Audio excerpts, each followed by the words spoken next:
ये ख्याल बहुत ज़्यादा आम है कि अगर आपने हिजाब करना स्टार्ट कर दिया तो फिर आप स्टाइलिश या फिर फैशनेबल नहीं लग सकते। मसला हिजाब करने का नहीं है, बल्कि मसला ये है कि पूरे इंटरनेट पे इस तरह का कोई भी मटेरियल कंपाइल्ड फॉर्म में नहीं पड़ा हुआ जहाँ पे आपको मॉडेस्ट ड्रेसिंग की प्रॉपर गाइडलाइन मिल सके। हिजाब और पर्दे में रहकर भी आप बहुत ज़्यादा पुरकशिश और बावकार लग सकती हैं। सिर्फ आपको एक छोटी सी गाइडलाइन की ज़रूरत है। तो फिर स्टार्ट करते हैं। सबसे पहला पॉइंट ये है कि जब भी आपने हिजाब करना स्टार्ट करना है तो उसके साथ बैगी और लूज क्लॉथिंग वेयर करनी है। इससे मुराद ये हरगिज नहीं है कि आपने सिर्फ अबाया पहनना है। आप अपनी मर्जी का प्रिंट और डिज़ाइन पहन सकती हैं, सिर्फ खुला होना चाहिए।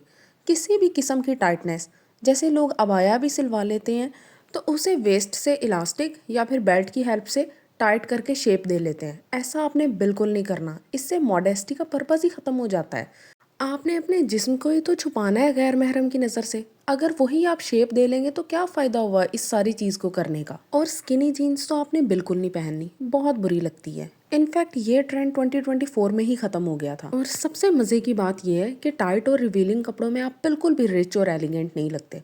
रिच और एलिगेंसी का एक सबसे मेजर पॉइंट ये है कि आपके पास फैब्रिक इनफ हो ताकि आपकी होल बॉडी कवर हो सके और ऐसा कोई इमेज ना क्रिएट हो कि you don't have enough fabric. इसलिए ऐसा ना किया करें, क्योंकि सर को ढांपने का कोई फ़ायदा नहीं है अगर आपकी बॉडी ही सारी विजिबल है।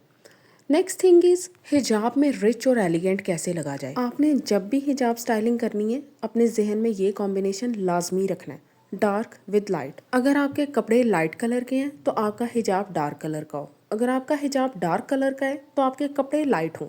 और कोशिश करें कि जब भी हिजाब स्टाइलिंग करें तो आप सॉलिड कलर्स वेयर किया करें। फ्लोरल प्रिंट्स आपने कम्प्लीटली अवॉइड करने। एक ज़रूरी बात, पर्दे का मकसद सिर्फ अपने बालों को कवर करना नहीं है, पर्दे का मकसद आपके पूरे जिस्म को कवर करना है।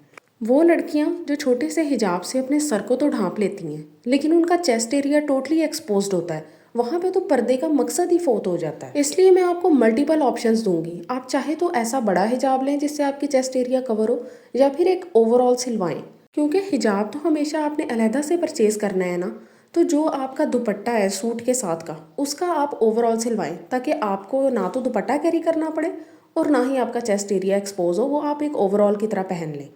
अगर वही ओवरऑल आगे से बंद होगा तो आप उसको क्लोज्ड अपर की तरह भी यूज़ कर सकती हैं। आपने सिर्फ दुपट्टे का सही इस्तेमाल करना है, आपको एक फैंसी और स्टाइलिश लुक भी मिल जाएगी और आपका कोई भी पार्ट एक्सपोज नहीं होगा। नेक्स्ट सेगमेंट ये है कि आपको किस तरह के डिज़ाइन सिलवाने चाहिए जब आपने पर्दा शुरू करना है।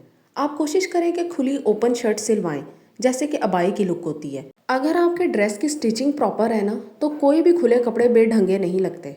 आपने सिर्फ एक प्रॉपर डिज़ाइन सिलवाना होता है, जैसे कि मैं शुरू में भी काफ़ी ज़्यादा सैंपल्स आपको दिखाए हैं। साथ में आपने खुले ट्राउज़र या फिर आप खुली जीन्स भी वेयर कर सकती हैं। कोई भी प्रॉपर बैगी शर्ट जो चाहे आगे से बंद हो या खुली हो, खुले ट्राउज़र के साथ या फिर जीन्स के साथ बहुत ज़्यादा फ्लैटरिंग लगेगी। Next point is very important, minimal jewellery बिल्कुल नहीं भूलनी।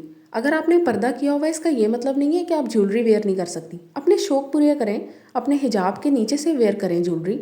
आपका जो दुपट्टा आपने कैरी किया हुआ है उसके ऊपर ज्वेलरी वेयर करें। और हिजाब हमेशा सिल्क का लें, एक तो इसमें गर्मी कम लगेगी आपको और दूसरा सिल्क फैब्रिक बहुत रिच और डिसेंट लगता है। इसलिए जब भी हिजाब लें प्रेफर करें कि सिल्क की हो। Sunglasses are literally a cherry on top. अगर आपको ये सब करने के बाद एक फुल ग्लैमरस लुक चाहिए ना तो फिर आप अच्छे से ग्लासेस लें, बड़े फ्रेम वाले, और उनको यूज़ करना स्टार्ट करें। और हिजाब के साथ जो बेस्ट पेयर्ड ऑप्शन है शूज़ में वो है स्नीकर्स। स्नीकर्स बहुत यंग और इजी गोइंग लुक देते हैं। तो अगर वीडियो पसंद आई हो तो चैनल को लाजमी सब्सक्राइब करें, नोटिफिकेशन बेल को प्रेस करना बिल्कुल ना भूलें, क्योंकि इससे आप मेरी एक भी वीडियो मिस नहीं करेंगी।